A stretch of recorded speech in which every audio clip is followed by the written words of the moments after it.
Oke, bismillahirrahmanirrahim. Mari kita mulai perkuliahan kita hari ini dengan bacaan basmalah.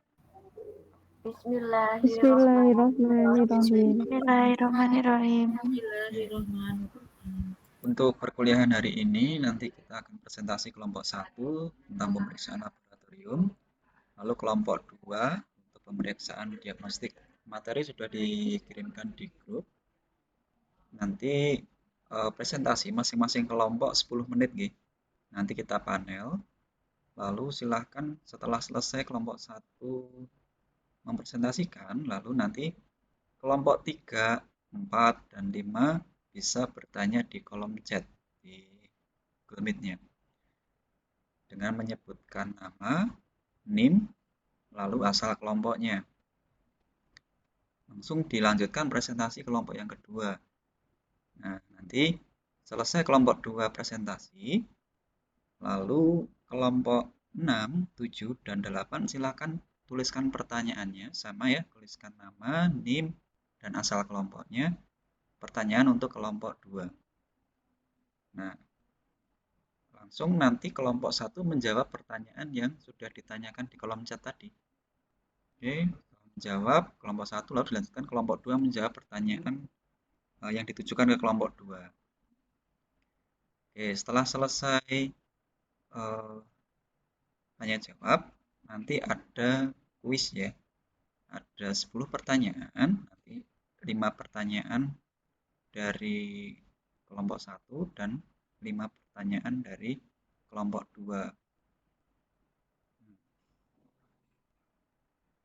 Untuk mulai perkuliahan hari ini, silahkan kelompok 1 bisa mulai share screen terlebih dahulu. Iya, Pak.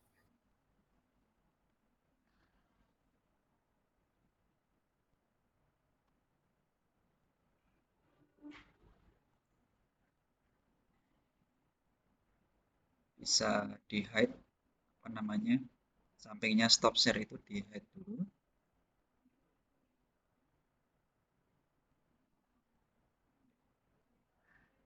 Oke, silahkan sudah muncul.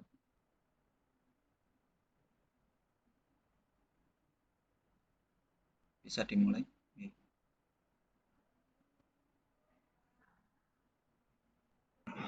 Bismillahirrahmanirrahim. Assalamualaikum warahmatullahi wabarakatuh. Assalamualaikum warahmatullahi wabarakatuh. Assalamualaikum warahmatullahi wabarakatuh. Waalaikumsalam warahmatullahi wabarakatuh. Terima kasih untuk teman-teman dan juga Kak Vijay yang telah memberikan waktu untuk kelompok kami yang akan mempresentasikan mengenai pemeriksaan laboratorium. Kami dari kelompok 1 yang beranggota 1 Alvina Dwi Novitasari NIM 202113002 dan saya sendiri Aminatun Indah NIM 202113006 dan Aprian Wulandari 202113010 Azahro Salsabila NIM 202113018 dan juga ada Ella Novia NIM 202113022.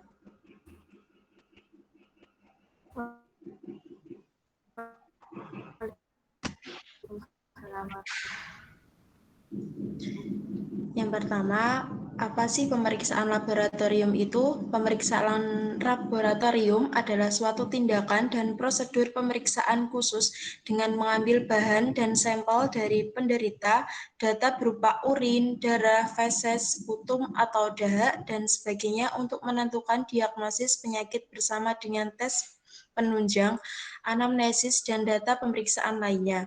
Sekumpulan pemeriksaan laboratorium yang dirancang untuk tujuan tertentu, misalnya untuk mendeteksi penyakit, menentukan resiko, memantau perkembangan penyakit, memantau perkembangan pengobatan, dan lain-lain. Mengetahui ada tidaknya kelainan atau penyakit yang banyak dijumpai dan potensi membahayakan.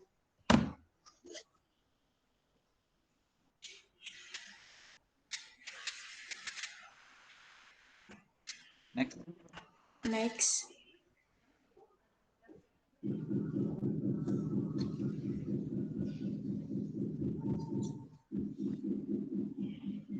Mas Zahro, bisa di next.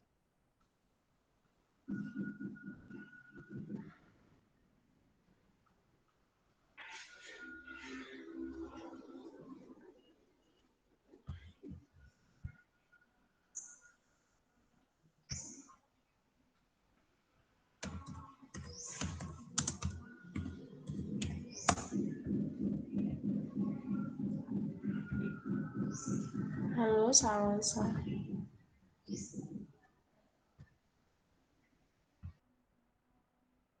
Kelompok yang lain bisa bantu.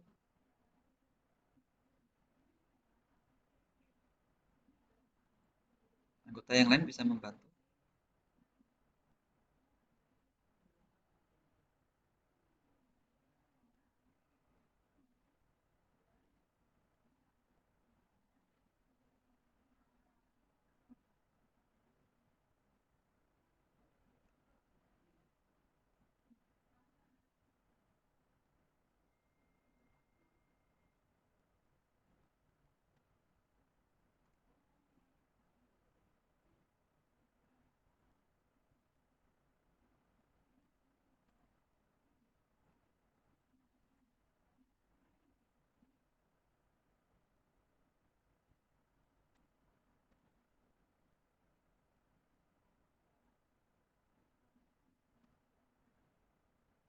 Oke, sampai sini ya. Apakah sudah Ya. muncul? Ya. Lalu tujuan pemeriksaan laboratorium itu apa saja? Yang pertama, mendeteksi penyakit. Yang kedua, menentukan risiko. Dan yang ketiga, ada screening atau uji saring adanya penyakit subklinis. Yang keempat, konfirmasi pasti diagnosis. Yang kelima, menentukan kemungkinan diagnostik yang dapat menyamarkan gejala klinis. Yang keenam, membantu pemantauan pengobatan. Yang ketujuh, menyediakan informasi prognostik atau perjalanan penyakit. Yang kedelapan, memantau perkembangan penyakit. Yang kesembilan, mengetahui ada tidaknya kelainan atau penyakit yang banyak dijumpai dan potensial. Yang kesepuluh, memberi ketenangan baik pada pasien maupun klinis jika tidak ada penyakit. Hal-hal yang harus diperhatikan sebelum pemeriksaan laboratorium. Yang pertama, mengetahui semua instruksi yang diberikan oleh penyedia layanan kesehatan. Yang kedua, memberitahu dokter atau ahli medis jika kamu tidak mengikuti petunjuk dengan tepat. Penting untuk jujur karena perubahan sekecil apapun akan memberi hasil yang besar. Misalnya, beberapa obat dapat meningkatkan atau menurunkan kadar gula darah. Minum obat tersebut sebelum tes gula darah dapat mempengaruhi hasil. Yang ketiga, memberitahu penyedia layanan medis mengenai obat-obatan, vitamin, dan suplemen apapun yang kamu konsumsi. Yang keempat, salah satu persiapan tes laboratorium yang paling umum lainnya adalah berpuasa. Puasa 2 jam setelah makan sebanyak kira-kira 800 kalori akan mengakibatkan peningkatan volume plasma. Sebaliknya, setelah berolahraga, volume plasma akan berkurang. Perubahan volume plasma akan mengakibatkan perubahan susunan kandungan bahan dalam plasma dan jumlah sel darah. Yang kelima, hindari merokok, makan permen karet, minum kopi dan teh tanpa gula, alkohol, addictive drug seperti amfetamin, morfin, heroin, cannabis karena akan mempengaruhi hasil pemeriksaan. Yang keenam, obat. Penggunaan obat dapat mempengaruhi hasil pemeriksaan hematologi, misalnya asam folat, VE, vitamin B12. Pada pemberian kortikosteroid akan menurunkan jumlah eosinofil, sedangkan adrenalin akan meningkat jumlah leukosit dan trombosit. Pemberian transfus darah akan mempengaruhi komposisi darah sehingga menyulitkan membaca morfologi, sediaan apus darah tepi, maupun pelihan hemostatis. Antikoagulan oral atau heparin mempengaruhi hasil pemeriksaan hemostatis. Yang ketujuh, jangan melakukan aktivitas berat seperti berolahraga sebelum pengambilan darah.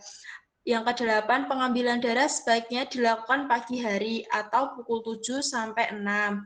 Hal ini karena pagi hari merupakan 9. keadaan yang ke-9, pengambilan darah pemeriksaan diambil pada pagi hari karena kadar beberapa zat terlarut dalam urin akan menjadi pekat pada pagi hari sehingga lebih mudah diperiksa bila kadarnya rendah.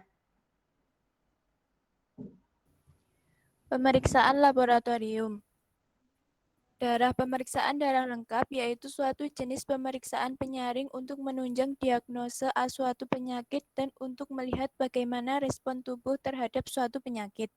Di samping itu juga pemeriksaan ini sering dilakukan untuk melihat kemajuan atau respon terapi pada pasien yang menderita suatu penyakit infeksi. Pemeriksaan darah lengkap terdiri dari beberapa jenis parameter pemeriksaan yaitu yang pertama hemoglobin, yang kedua hematokrit, ketiga leukosit, keempat trombosit, kelima eritrosit, keenam indeks eritrosit, ketujuh laju endap darah, yang kedelapan hitung jenis leukosit. Persiapan. Yang pertama, pasien harus puasa minimal selama 10 jam sebelum pengambilan darah, kecuali untuk pemeriksaan glukosa puasa minimal 8 jam. Untuk pemeriksaan trigliserida, sebaiknya pasien puasa selama 12 jam. Yang kedua, pasien tidak diperbolehkan makan dan minum kecuali air putih. Yang ketiga, hindari merokok, makan permen karet, minum kopi dan teh tanpa gula, alkohol, adiktif drug, seperti amfetamin, morfin, heroin, kanabis, karena akan mempengaruhi hasil pemeriksaan. Yang keempat, jangan berpuasa lebih dari 14 jam. Yang kelima, jangan melakukan aktivitas berat seperti berolahraga sebelum pengambilan darah. Yang keenam, pengambilan darah sebaiknya dilakukan pagi hari, antara pukul 7 sampai 9. Hal ini karena pagi hari merupakan keadaan basal tubuh di mana pada umumnya sebelum melakukan banyak aktivitas. Terkadang sebagian pasien masih mengabaikan anjuran tersebut, baik karena lupa, terlalu sulit dilakukan, ataupun karena kesibukan yang tidak memungkinkan pasien mengikuti anjuran tersebut. Padahal persiapan pemeriksaan ini dibuat berdasarkan berbagai pertimbangan yang fokus pada keselamatan pasien.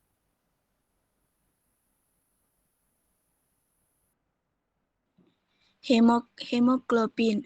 Hemoglobin adalah molekul protein pada sel darah merah yang berfungsi sebagai media transport oksigen dari paru-paru ke seluruh jaringan tubuh dan membawa karbon dioksida dari jaringan tubuh ke paru-paru. Kandungan zat besi yang terdapat dalam hemoglobin membuat darah berwarna merah.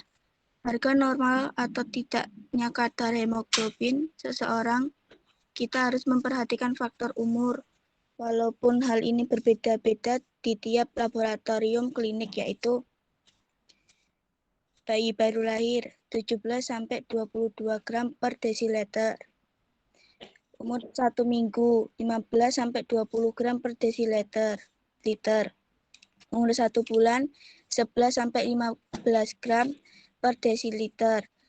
Anak-anak 11-13 gram per desiliter. Lelaki dewasa 14-18 gram per desiliter. Perempuan dewasa 12-16 gram per desiliter. Laki-laki tua 12,4-14,9 gram per desiliter. Perempuan tua 11,7 sampai 13,8 gram per desiliter. Kadar hemoglobin dalam darah yang rendah dikenal dengan istilah anemia. Tujuannya, pemeriksaan hemoglobin dilakukan untuk mendeteksi adanya anemia dan penyakit ginjal. Peningkatan hemoglobin dapat menunjuk indikasi adanya dehidrasi, penyakit paru-paru, obstruksi menahun, gagal jantung, kongestif, dan lain-lain. Bahan pemeriksaannya darah kapiler atau darah vena dan darah tepi. Prinsip pemeriksaan mengukur kadar Hb berdasarkan warna yang terjadi akibat perubahan Hb yang menjadi asam hematin oleh adanya HCl 0,1 N.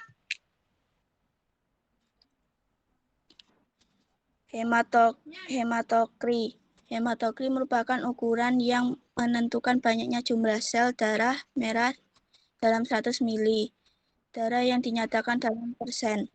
Nilai normal hematokrit untuk pria berkisar 40,7% sampai 50,3%. Sedangkan untuk wanita berkisar 36,1% sampai 44,3%. Seperti telah ditulis di atas bahwa kadar hemoglobin berbanding lurus dengan kadar hematokrit, sehingga peningkatan dan penurunan hematokrit terjadi pada penyakit-penyakit yang sama. Tujuannya untuk mengetahui nilai HT seseorang dalam volume pengambilan sampel isi darah, 1 isi darah pipet kapiler, 2 sumbat dengan dempul, 3 pemusing, 4 posisi dempul menghadap keluar, 5 seimbang, 6 diulangi jika hemolisa, 7 darah keluar pipet, 8 hasil HT sampai 50 volt volume persen.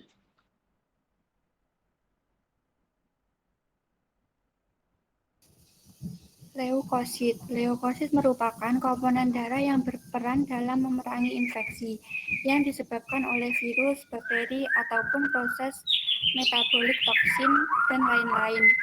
Nilai normal leukosit berkisar 4.000 sampai 1.000 sel per mikroliter darah.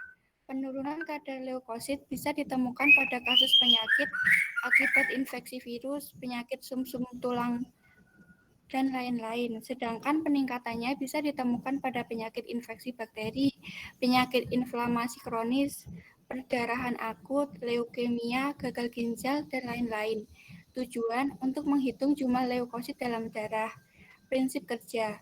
Darah yang telah diencerkan lalu dihitung jumlah leukosit dalam volume pengenceran tertentu dengan cara mengalihkan terhadap faktor perhitungan jumlah leukosit dan diperoleh jumlah leukosit dalam satuan volume darah.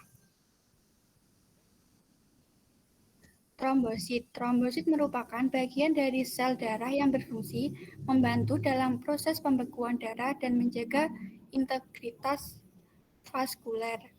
Beberapa kelainan dalam morfologi trombosit antara lain gian platelet trombosit besar dan platelet clumping trombosit bergerombol. Nilai normal trombosit berkisar antara 150.000 sampai 400 sel per mikroliter darah. Trombosit yang tinggi disebut trombositosis dan sebagian orang biasanya tidak ada keluhan. Trombosit yang rendah disebut trombositopenia. Ini bisa ditemukan pada kasus demam berdarah, idiopatik trombositopenia purpura atau ITP, supresi sumsum tulang, dan lain-lain. Tujuan untuk mengetahui jumlah trombosit dan leukosit dalam lapang pandang. Prinsip kerja. Darah dicampur dengan reagen Resch-Ecker ke dalam pipet eritrosit sampai tanda 101. Dilakukan dengan penambahan magnesium sulfat yang berfungsi sebagai pengenceran. Eritrosit atau sel darah merah merupakan komponen darah yang paling banyak dan berfungsi sebagai pengangkut atau pembawa oksigen dari paru-paru untuk diedarkan ke seluruh tubuh dan membawa karbon dioksida dari seluruh tubuh ke paru-paru. Nilai normal eritrosit pada pria berkisar 4,7 juta sampai 6,1 juta sel per mikroliter darah, sedangkan pada wanita berkisar 4,2 juta sampai 5,4 juta sel per mikroliter darah. Eritrosit yang tinggi bisa ditemukan pada kasus hemokonsentrasi, penyakit paru obstruktif kronik, gagal jantung kongestif, perokok, reklamasi, dan lain-lain. Sedangkan eritrosit rendah bisa ditemukan pada anemia, leukemia, hipertiroid, penyakit. Prinsip darah diencerkan lalu dihitung jumlah eritrosit dalam volume tertentu dengan mengalihkan terhadap faktor perhitungan sehingga diperoleh jumlah eritrosit dalam satuan volume. Pengenceran darah dengan Hayem menyebabkan lisisnya sel selain eritrosit dan trombosit, sehingga memudahkan perhitungan sel eritrosit. Darah diencerkan 201 kali dan sel eritrosit dihitung pada 5 bidang kecil. Urin. Urinalisis adalah pemeriksaan sampel urin untuk tujuan screening, diagnosis evaluasi berbagai jenis penyakit ginjal, infeksi saluran kemih, batu ginjal, dan memantau perkembangan penyakit seperti diabetes mellitus dan tekanan darah tinggi atau hipertensi, dan screening terhadap status kesehatan umum. Tujuannya: 1. Menafsirkan proses-proses metabolisme. 2. Mengetahui kadar gula pada tiap-tiap waktu makan. Langkah pengambilan sampel urin berikut ini. 1. Membuang air kecil sedikit di toilet atau pancan pertama. 2. Letakkan wadah ke dekat aliran urin. 3. Kumpulkan urin sekitar 30-59 ml ke dalam wadah pada pancaran kedua. 4. Tuntaskan buang air kecil. 5. Berikan sampel urin sesuai petunjuk dokter. Sampel urin biasanya akan efektif digunakan dalam pengujian dalam waktu 60 menit setelah pengambilan. Feses. Feses menyiapkan feses untuk pemeriksaan laboratorium dengan cara pengambilan yang tertentu. Kegunaan: 1. Untuk menegakkan diagnos. 2. Pemeriksaan tinja untuk pasien dewasa. 3. Untuk pemeriksaan lengkap meliputi warna, bau, konsistensi, lendir, darah, dan telur cacing.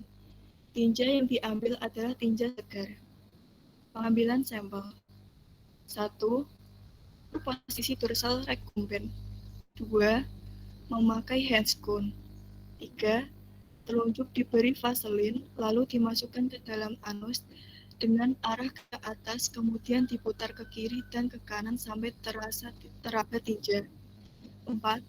Setelah dapat dikeluarkan perlahan-lahan, lalu dimasukkan ke dalam tempatnya. 5. Anus dibersihkan dengan kapas lembab dan keringkan dengan tisu. Sputum. Kultur dahak atau sputum adalah pemeriksaan dahak untuk mendeteksi adanya bakteri penyebab infeksi saluran pernafasan, terutama infeksi paru-paru atau pneumonia. Dahak merupakan cairan yang diproduksi oleh saluran pernafasan dan dikeluarkan dari saluran pernafasan saat batuk. Selain bakteri, pemeriksaan kultur dahak juga dapat mendeteksi infeksi jamur sputum atau dahak. Adalah bahan yang keluar dari bronchi atau trakea, bukan ludah atau lendir yang keluar dari mulut, hidung atau tenggorokan. Kegunaannya untuk mengetahui hasil tahan asam dan mikroorganisme yang ada dalam tubuh pasien, sehingga diagnosa dapat ditegakkan. Pengambilan sampel. 1. Mengatur posisi duduk. 2. Memasang perlak pengalas di bawah dagu dan menyiapkan bengkok. 3. Memakai handscone. 4. Meminta pasien membatukan dahaknya ke dalam tempat yang sudah disiapkan atau sputum pot. Mengambil 5 cc bahan, lalu masukkan ke dalam botol dan membersihkan mulut pasien. Oke, terima kasih kelompok 1 ya. Oke, selanjutnya silahkan pertanyaan untuk kelompok 1 dari kelompok 3, 4, dan 5. Silahkan tuliskan nama, NIM, dan kelompok berapa serta pertanyaannya. Oke, silahkan kelompok 2 bisa share screen ya, siapkan dengan baik. Kelompok 2 siapa yang akan share screen?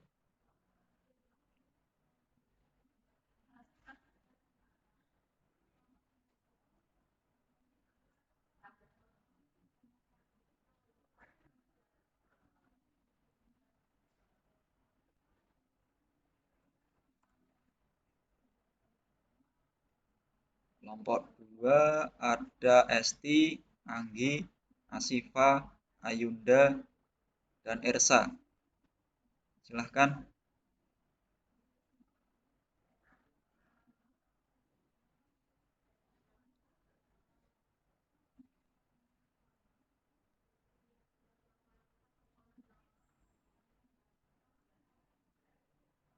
Esti bisa open mic?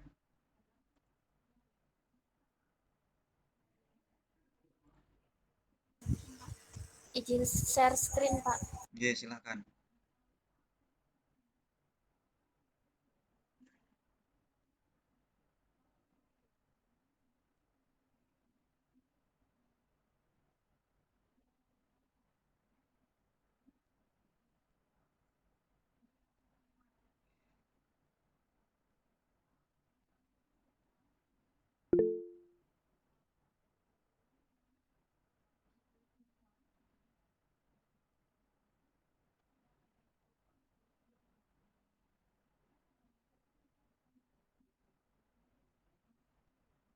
Nggak pakai yang PPT aja tuh, terus di slideshow.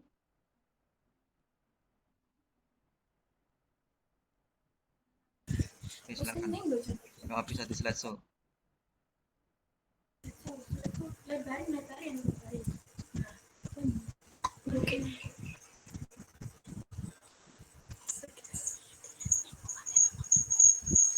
Assalamualaikum warahmatullahi wabarakatuh. Di slideshow dulu. Jadi share-nya pakai yang your entire screen. Share-nya pakai.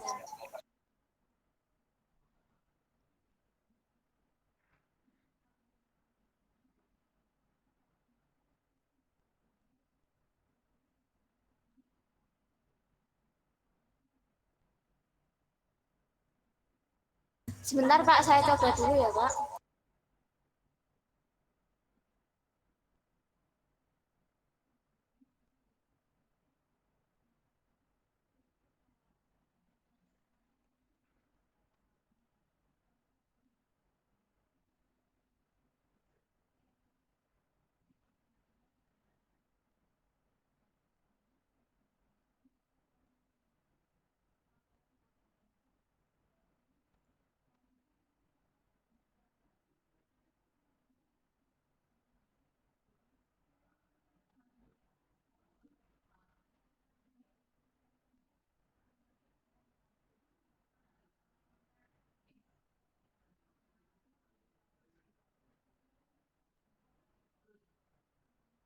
Itu yang tulisannya bawah di close saja.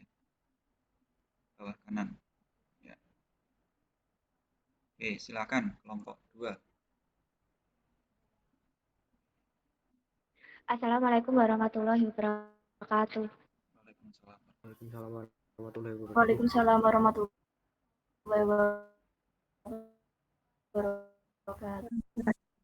Kami dari kelompok 2 pemeriksaan diagnosis.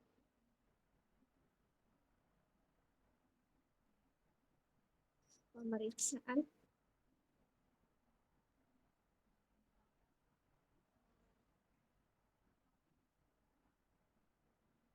Ini nggak ada suaranya ya, putus-putus ya. Jaringannya kurang bagus. Pemeriksaan diagnostik keperawatan dasar 2 ingin mempresentasikan kepada kami yang beranggotakan Anggi Fitria Deviana, Astifan Salfatwa, Ayunda Fabiasari, Ersa Stevi Visania, Esti Wulandari. Pengertian pemeriksaan diagnostik. Pengertian pemeriksaan diagnostik. Pemeriksaan diagnostik adalah penilaian klinis tentang respon individu, keluarga, dan komunitas terhadap suatu masalah dan proses kehidupan aktual maupun hasil suatu pemeriksaan laboratorium sangat penting untuk membantu diagnosa, membantu perjalanan penyakit serta menentukan diagnosa. Karena itu, perlu diketahui faktor yang mempengaruhi hasil pemeriksaan laboratorium. Terdapat faktor 3 utama yang dapat mengakibatkan kesalahan hasil laboratorium, yaitu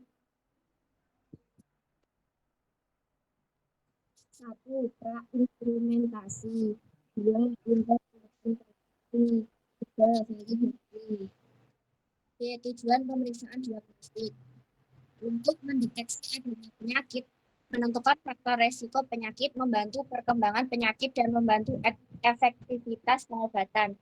Hasil pemeriksaan laboratorium memiliki peran penting dalam mengambil keputusan medis. Karena itu, akurasi hasil menjadi suatu keharusan. Hasil pemeriksaan yang tidak akurat dikarenakan persiapan pemeriksaan yang kurang optimal akan menyebabkan tujuan pemeriksaan tidak tercapai.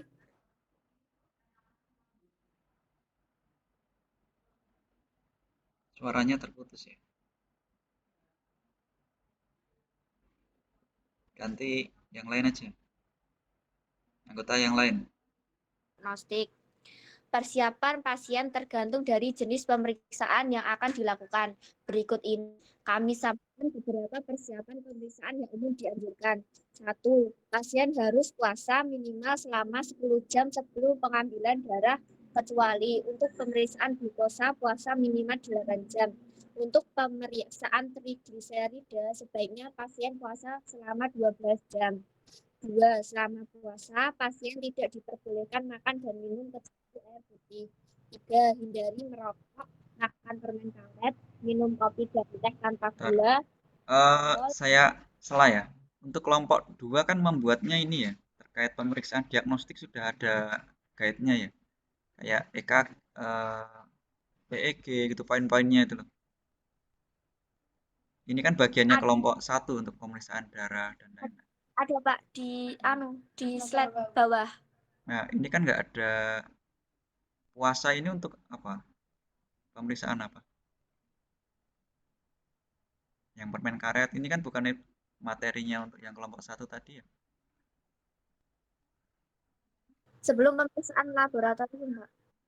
Ini kan pemeriksaan diagnostik, bukan laboratorium.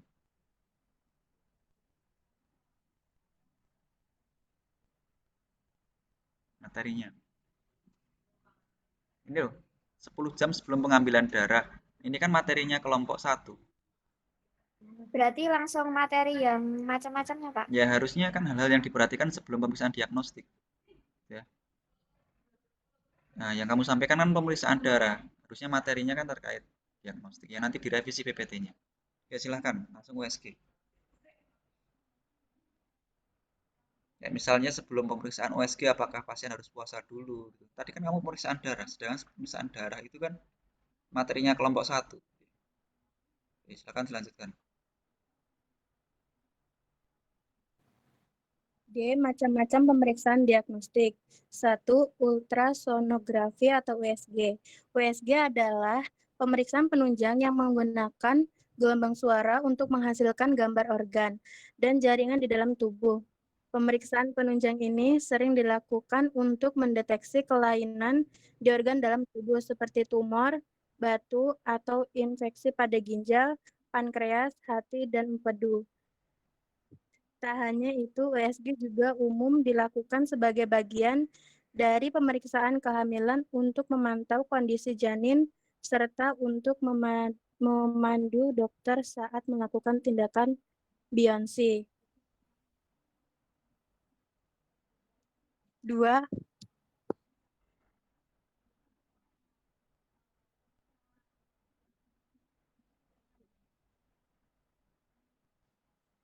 Foto ronsen. Foto ronsen merupakan jenis pemeriksaan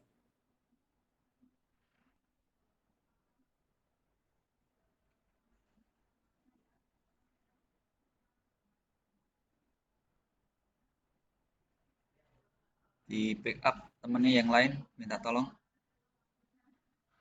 2. Foto ronsen. Foto ronsen merupakan jenis pemeriksaan penunjang yang menggunakan radiasi sinar X atau sinar ronsen untuk menggambarkan kondisi berbagai organ dan jaringan tubuh. Pemeriksaan ini biasanya dilakukan untuk mendeteksi 1. Kelainan tulang dan sendi, termasuk patah tulang, radang sendi, dan pergeseran sendi atau disc. 2. Kelainan gigi. 3. Sumbatan saluran pernapasan atau saluran pencernaan. 4. Batuk seluruh kemih. 5. Infeksi seperti pneumonia, tuberkulosis, dan usus buntu.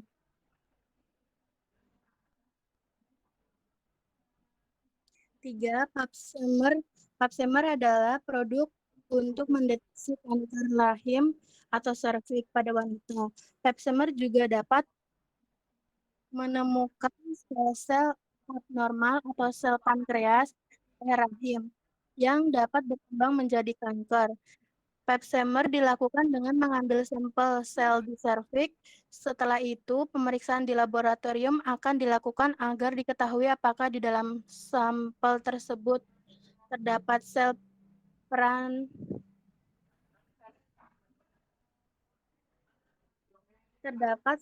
prakanker atau sel kanker. Pap smear juga dianjurkan bagi wanita yang berisiko tinggi terserang kanker leher rahim tanpa memandang usia. Wanita yang berisiko tinggi tersebut adalah mereka yang memiliki faktor berikut. 1. Menderita HIV. 2. Memiliki sistem kekebalan tubuh yang lemah, misalnya akibat transplantasi organ, kemoterapi, atau pengukuran kortikosteroid dalam jangka panjang. 3. Mendapatkan hasil abnormal atau lesi prakanker pada pap smear sebelumnya. 4. Terpapar atau menggunakan obat diethylstibestol atau DS. 5. Memiliki kebiasaan merokok. Pemeriksaan pap smear secara berkala dapat dihentikan pada wanita yang telah menjalani operasi pengangkatan seluruh rahim dan serviks atau histerektomi total.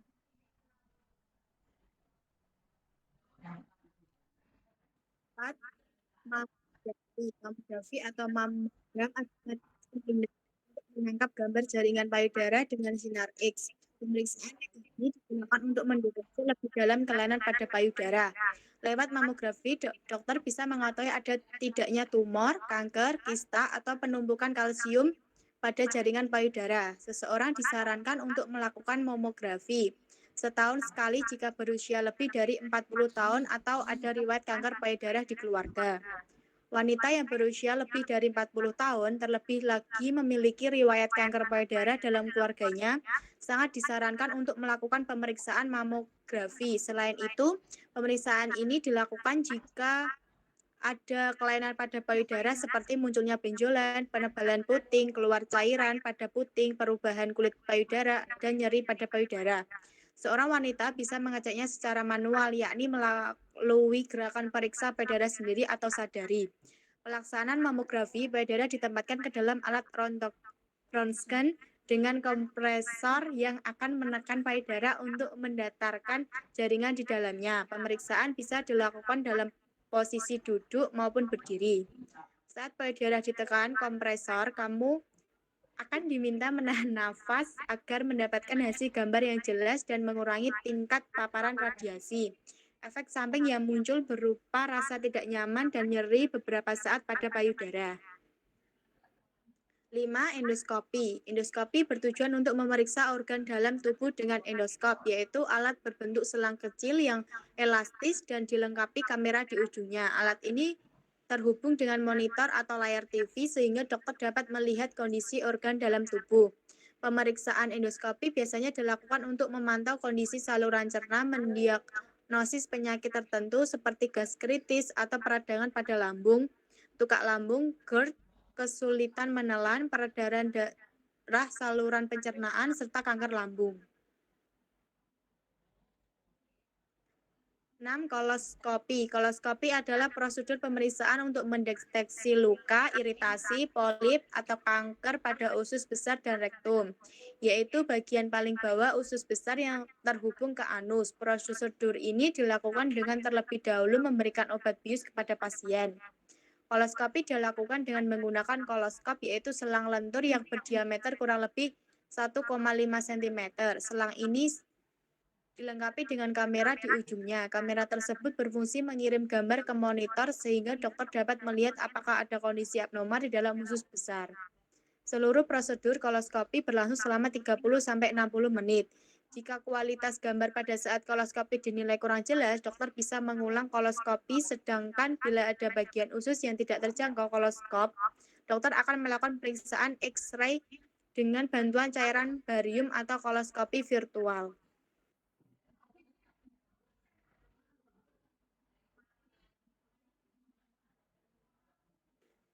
Tujuh, computed tomography scan.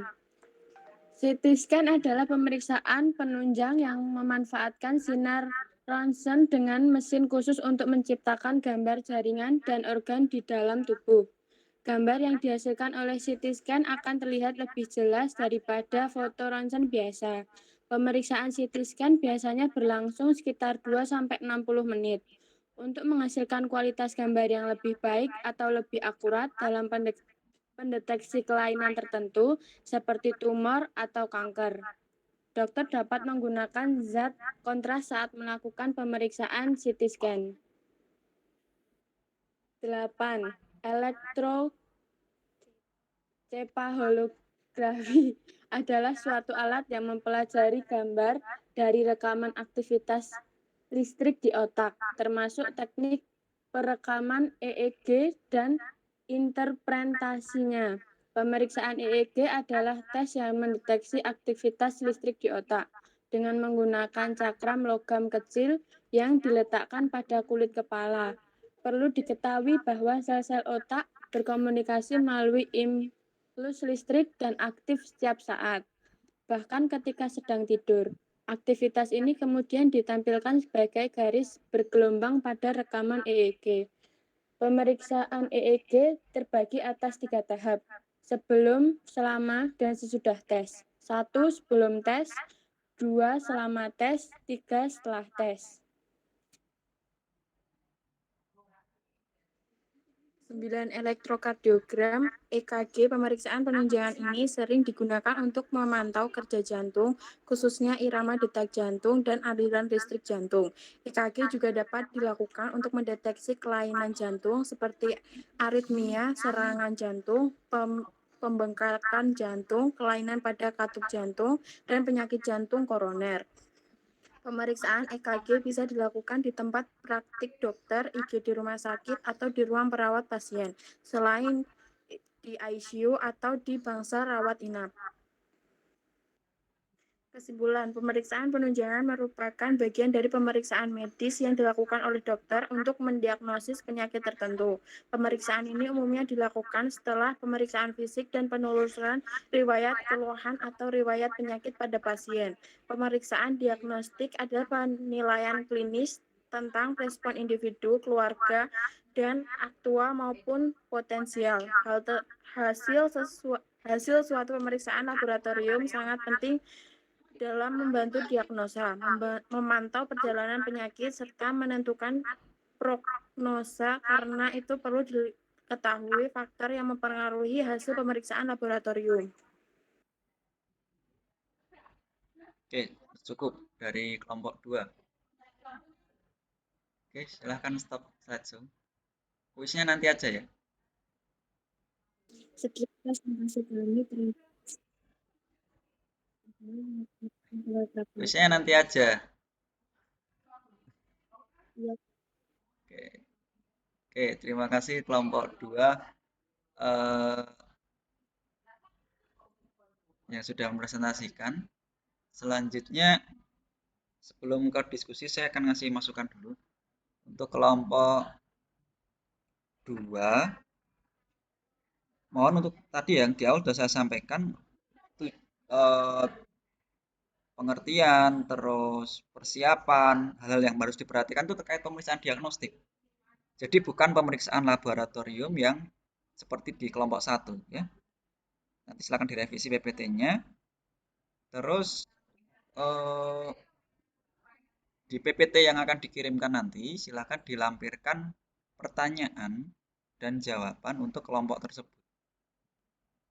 Misalnya kelompok pertanyaan untuk kelompok 1, dari kelompok 3, 4, 5, nanti dituliskan pertanyaannya dan jawabannya di PPT-nya.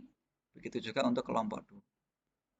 Oke, ini Aulia Melia ini tanya apa ini? Siap pertanyaannya ya. Bawah, Pak, maaf. Oke, Aulia Melia untuk kelompok 1 dari kelompok 5 ini. Bagaimana cara pemeriksaan eritrosit, leukosit, dan trombosit? Silakan dijawab kelompok 1.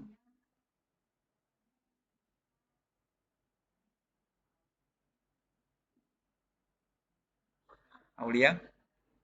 Pertanyaan dari Aulia Melia. Kelompok 1 ada Aminatun, Alvina, Zahra, Aprian, dan Elanovia. Langsung dijawab nggih.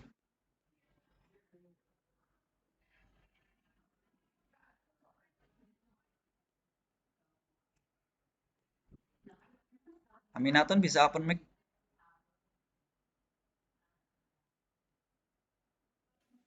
Iya, Pak. Oke, silakan dijawab pertanyaan dari Aulia Melia. Bagaimana cara pemeriksaan eritrosit, leukosit, dan trombosit? Untuk pemeriksaannya itu sama untuk pengambilan darah. Di hasil darah dengan pipet tomoleukosit sampai tanda garis 0,5 tepat, lalu dihapus pada kulitnya itu pakai alkohol. Dijawab aja ya, pemeriksaannya itu pemeriksaan darah vena, pengambilannya pengambilan sampel darah. Ya. Baik, Pak. Terus untuk pengambilan sampel darah, Kepdas 1 sudah ada belum? Belum ada ya? Belum, Pak. Oke. Selanjutnya pertanyaan dari Dwi Murtini. Kelompok 3, dari kelompok 3. Tujuan dan langkah pemeriksaan laju endap darah. Silakan. Pertanyaan dari Murtini. Jawab oleh Alvina. Silakan Alvina. Izin menjawab, Bapak. Tes laju endap darah digunakan untuk menilai kondisi peradangan atau infeksi pada tubuh. Langkah-langkah yang dilakukan, yang pertama, perawat atau petugas lab akan membersihkan area penusukan jarum suntik dahulu dengan cairan antiseptik untuk mencegah infeksi. Area pengambilan darah biasanya pada bagian dalam lipatan siku. Yang kedua, perawat akan memasangkan torniket di atas lipatan siku untuk membendung pembuluh darah vena sehingga pembuluh darah vena lebih terlihat. Yang ketiga, ketika sudah terlihat, perawat akan menusukkan jarum suntik ke dalam vena tersebut. Yang keempat, sampel darah kemudian akan diambil dengan jarum suntik. Setelah jumlah darah yang diperlukan cukup, sampel darah akan dipindahkan ke tabung khusus untuk dikirim ke laboratorium sehingga dapat dianalisis.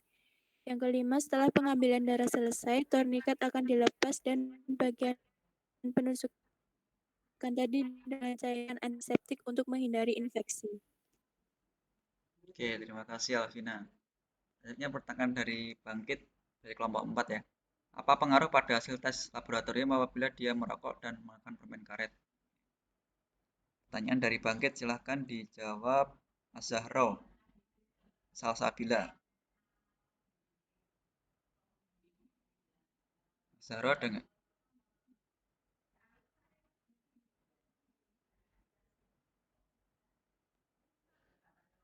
Zahro live ya, nggak join ya. Terus Aprian Wulandari. Aprian Wulandari. Oke, Aprian nggak ada. Elanovia.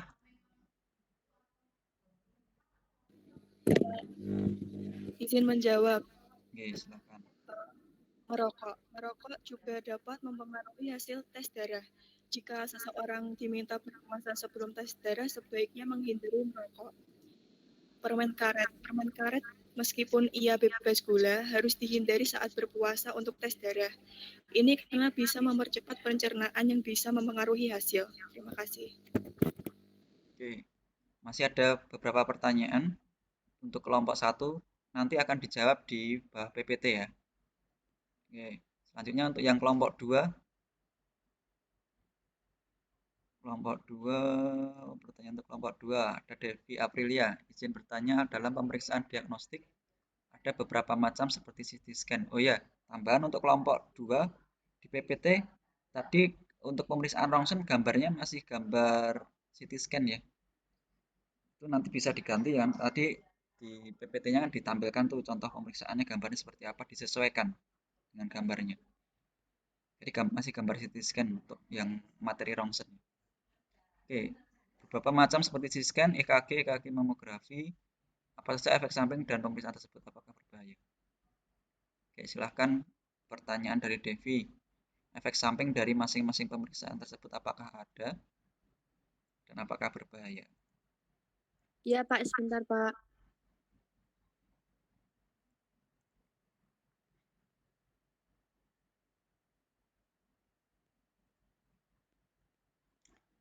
Pertanyaan untuk kelompok 1 silahkan di copy nggih. Kelompok 1 di copy ke PPT-nya nanti dijawab di bawahnya. Baik, Pak.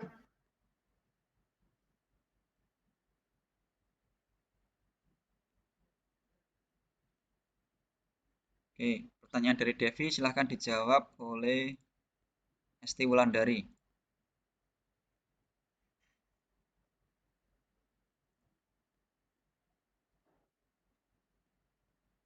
Lo Esti bisa open mic? Ya.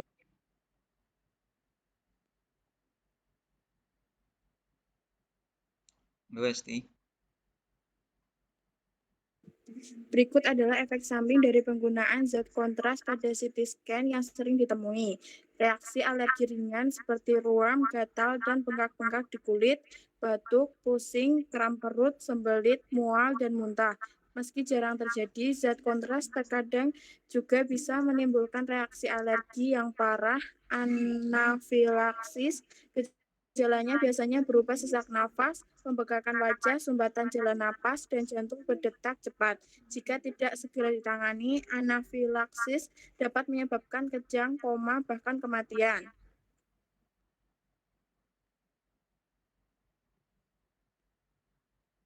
Oke, terima kasih. Ini pertanyaan Devandra, terus Dias nih hampir sama ya. Pada pemeriksaan 3 faktor utama kesalahan hasil laboratorium pra-instrumen, interpretasi, validasi. Nah, 3 tahap tersebut maksudnya bagaimana?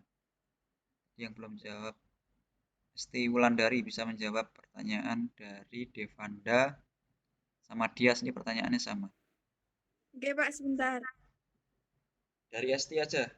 Tadi Ersa sudah ya. Gantian Esti silahkan menjawab. Tadi saya Pak Esti Wulandari. Jadi satu ya? Iya, Pak.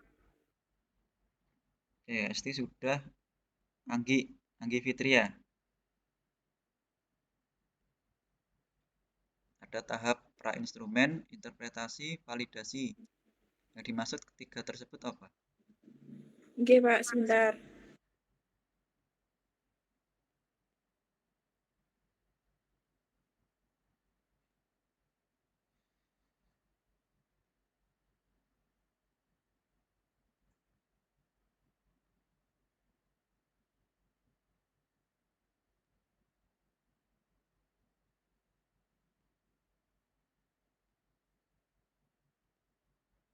Segera nggih. Baik, Pak, sebentar, Pak.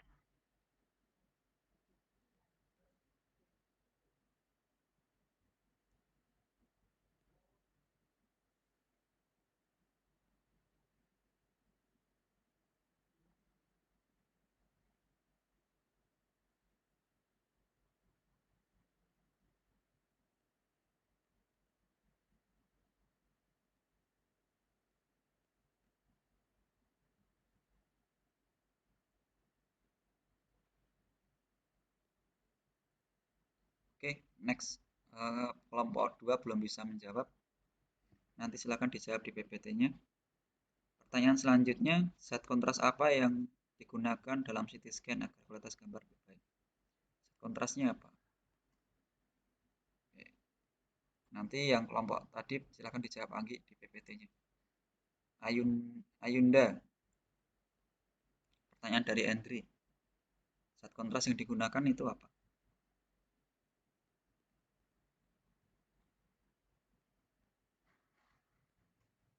Ayunda bisa dijawab. Baik Pak, saya Anggi Fitria. Izin menjawab Andri Mutia.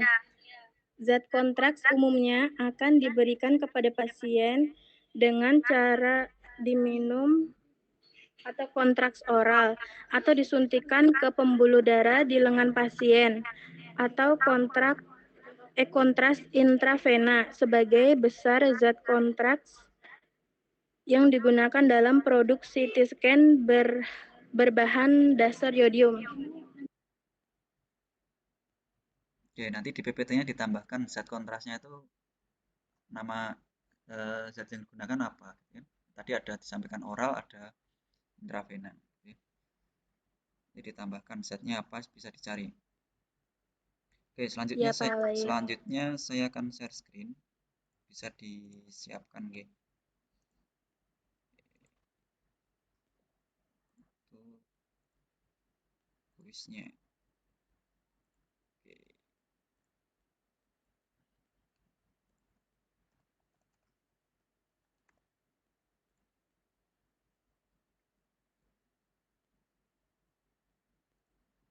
Silahkan join kelas saya. Kode kelas hari ini 86235. Ada 10 pertanyaan untuk kuis hari ini. 5 pilihan ganda dan 5 esai.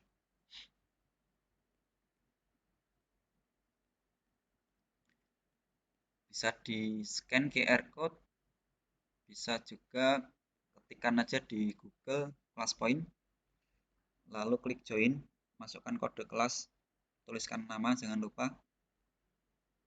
Kode kelasnya 8625. Yang sudah join Devi, Hervita, Dias, Elia, Ega, Rini, Aulia,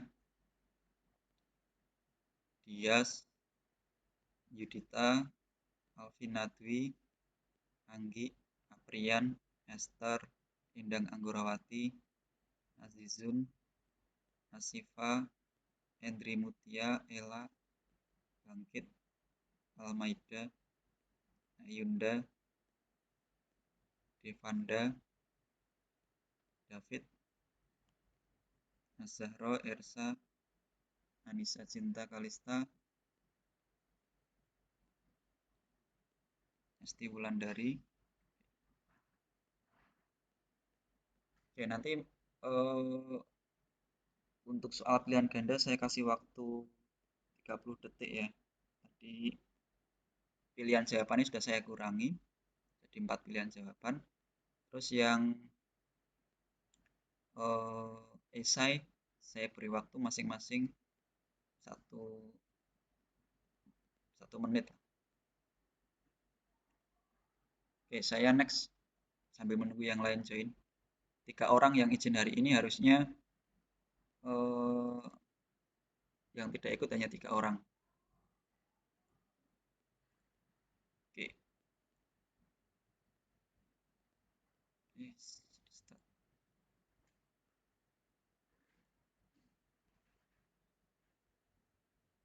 Dan pertanyaannya, nilai normal leukosit di dalam tubuh. Apakah option A? Apakah option B? Apakah option C? Apakah option D?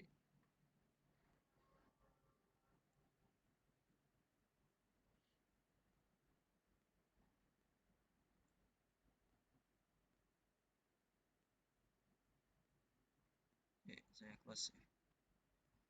Oke, untuk leukosit normalnya 4.000 sampai 10.000 ya. Oke. Saya insert leaderboardnya Naiska, Nurmani, Paramastri, Melinda, Karisma Wahyu. Oke, saya next.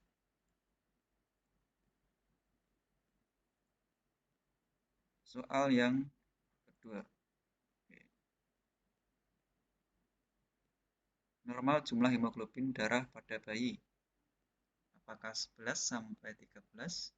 Apakah 17 sampai 22? Apakah 11 sampai 15? Apakah 14 sampai 18?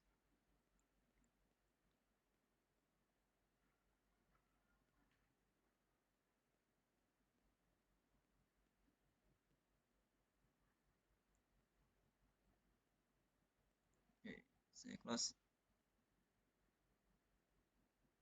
Pada bayi.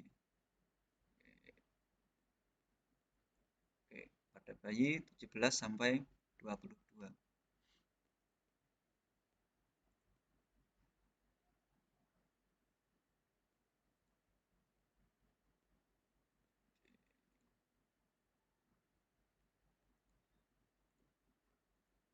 Selanjutnya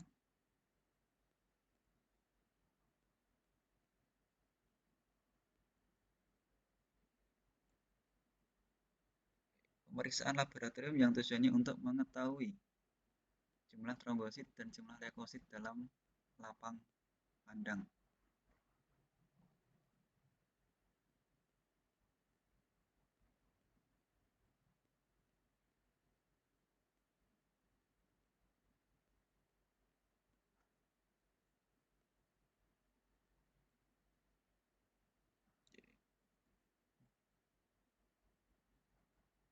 Lapang pandang, jumlah trombosit dan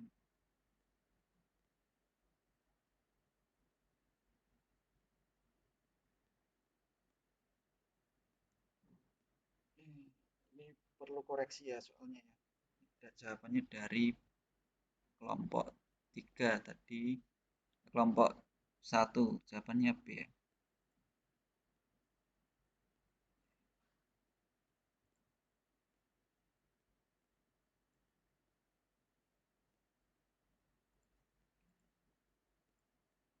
Soal yang keempat.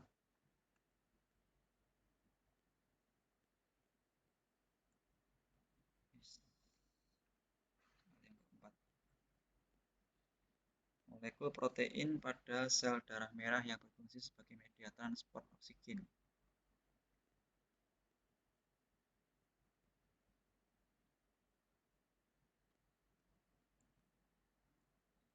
Oke, untuk transport oksigen hemoglobin ya. Oke.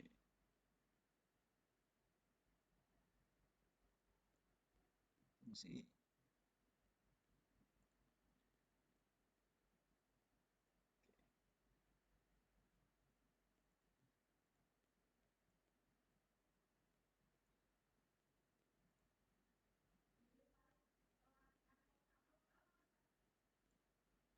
persiapan pasien dibutuhkan puasa apakah 2 jam, apakah 5 jam, apakah 8 jam, apakah 10 jam. Harusnya lengkap ya, untuk pemeriksaan apa gitu ya. Soal dari kelompok 1.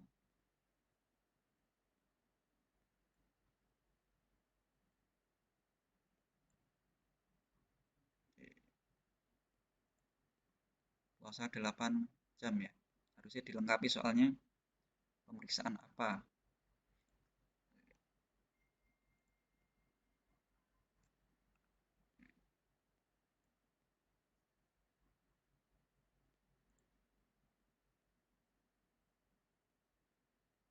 Untuk yang kuis 5, poin tertinggi Azahro, Aminaton, Aprian, Elia, Bangkit, dan Devanda.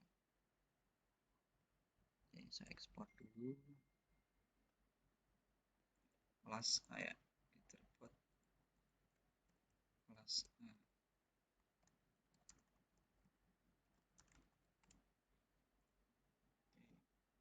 Selanjutnya, mengapa harus puasa saat sebelum pemeriksaan diagnostik? Oke, silakan dijawab. Satu kalimat saja.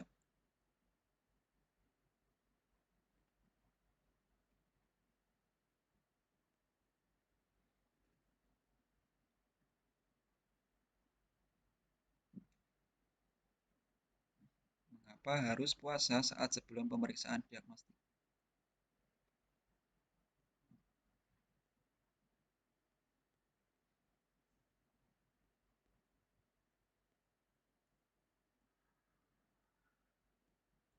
Kelompok 2, silahkan menyampaikan jawaban dari pertanyaan esainya. Oke, silahkan kelompok 2, perwakilan siapa? Tapi ini isi nunggu gimana coba? Apa? Enggak, disampaikan aja jawaban. Kamu kemarin saya minta menyiapkan jawaban. Pakai headset ya. Mengapa harus puasa selama pemeriksaan diagnostik? Dengan kandungan gizi dalam makanan dan minuman yang dikonsumsi akan diserap ke dalam aliran darah dan bisa memberikan dampak langsung pada tingkat glukosa darah, lemak, dan besi. Puasa minimal selama 8-10 jam kecuali glukosa minimal 8 jam akan mengurangi variabilitas substansi tersebut dan juga variabilitas substansi lain dalam darah. Hal ini untuk memastikan agar hasil pemeriksaan tidak dipengaruhi oleh konsumsi makanan terakhir dan dapat diinterpretasikan dengan benar oleh dokter.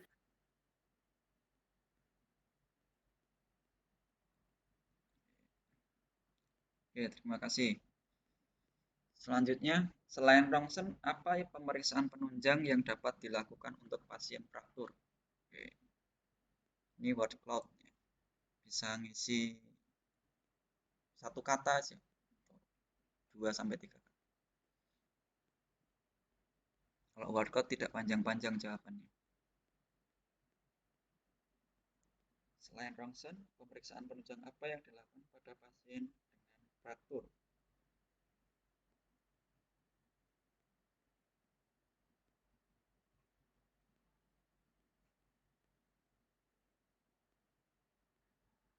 Saya show responnya. Oke. Ya, CT scan. Oke, CT scan pakai ini ya, pakai CT ya, bukan ST ya. CT scan itu komputer tomografi. Oke, CT scan. Oke, saya close.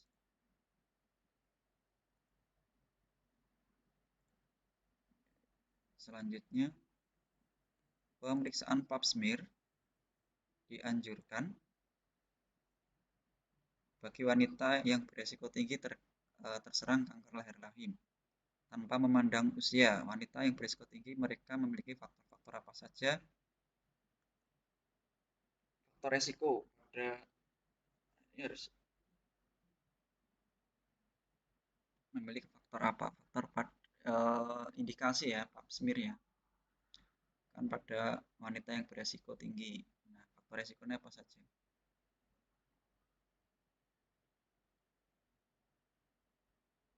Orang yang sudah jawab 7 orang, 8, 9.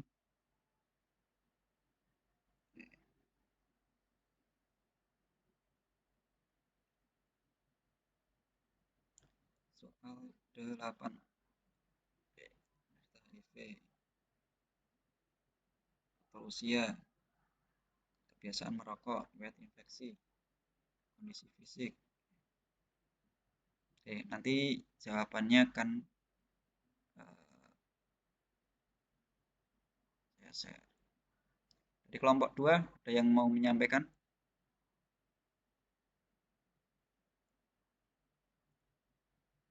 Faktornya apa saja? Bisa disampaikan? Memiliki sistem kekebalan tubuh yang lemah, misalnya akibat transplantasi organ, kemoterapi, dan penggunaan kortikosteroid dalam jangka panjang. penderita HIV mendapatkan hasil abnormal atau lesi perangkar pada pap semar sebelumnya, terpapar atau menggunakan obat DES, memiliki kebiasaan merokok. Oke, terima kasih. Selanjutnya, apa bedanya ultrasonografi dengan CT scan? Apa perbedaannya? Oke, Ervita sudah menjawab.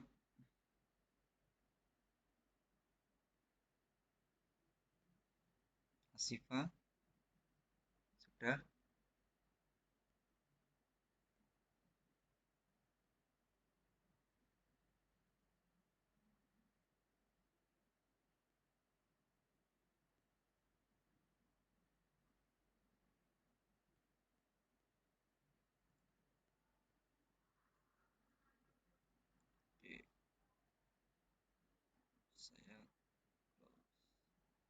Oke, Oke, silakan disampaikan kelompok 2. Apa bedanya USG dan CT scan?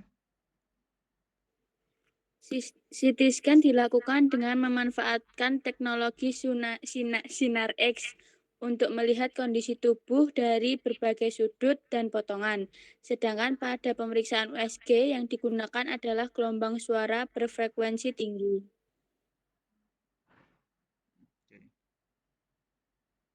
Di USG menggunakan suara, kalau CT scan menggunakan sinar X.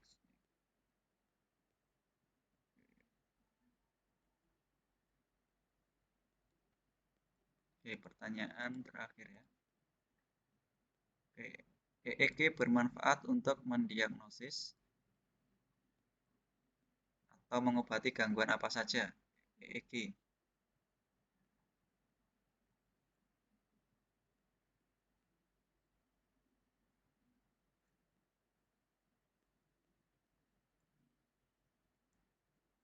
Elektroensefalografi.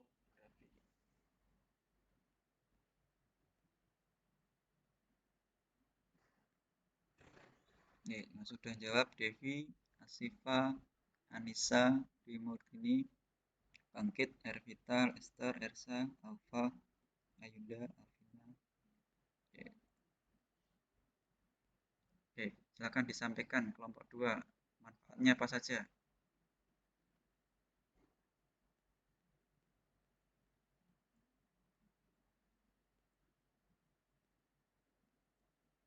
Tumor otak, kerusakan otak akibat cedera kepala, disfungsi otak yang memiliki berbagai penyebab, peradangan otak, trauma pada kepala, gangguan tidur. Selain itu, pemeriksaan EEG juga dapat digunakan untuk mengkonfirmasi kematian otak pada seseorang yang koma persisten. Pemeriksaan EEG berkelanjutan digunakan untuk membantu menemukan tingkat anestesi yang tepat untuk seseorang yang koma dan induksi secara medis. Oke, terima kasih kelompok 1 dan kelompok 2 yang sudah menyiapkan kuisnya. Silakan bisa di-download kuisnya. Bisa muncul di kelas point atau bisa scan QR code yang tampil di layar Google Meet. Oke, bisa di-download semua. Bisa, Pak. Oke, cukup nih. Oke, selanjutnya saya ingin cek presensinya.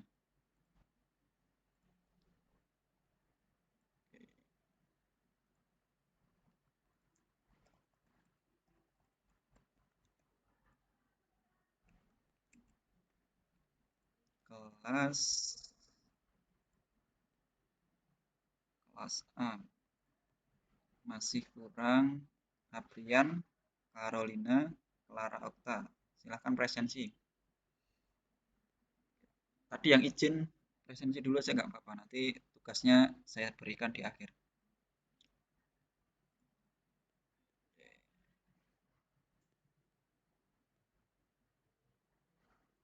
Oke, sampai di sini ada yang ingin disampaikan atau ditanyakan?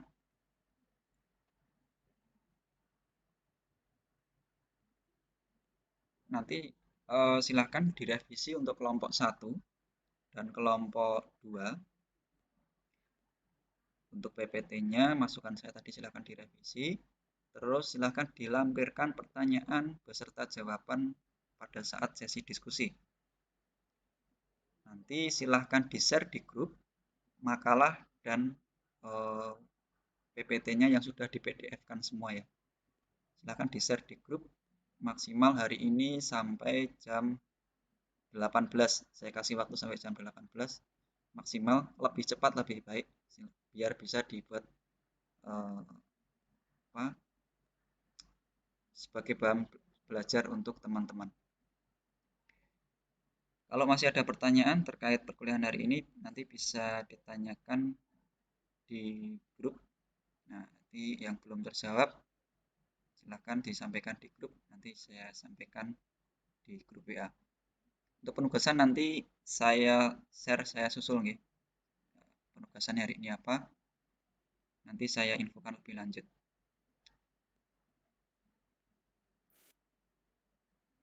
Untuk terima kasih sekali lagi kepada kelompok 1, kelompok 2, dan teman-teman yang sudah bertanya dan serta menjawab pada perkuliahan kita hari ini. Untuk perkuliahan selanjutnya nanti materi dari saya. Terus selanjutnya nanti pertemuan terakhir, untuk tugas pertemuan terakhir nanti saya sampaikan di pertemuan yang ke-6 nanti. Bila ada kurangnya saya mohon maaf. Mari kita akhiri perkuliahan hari ini dengan bacaan hamdalah. Alhamdulillahirabbil alamin. Oke, assalamualaikum warahmatullahi wabarakatuh.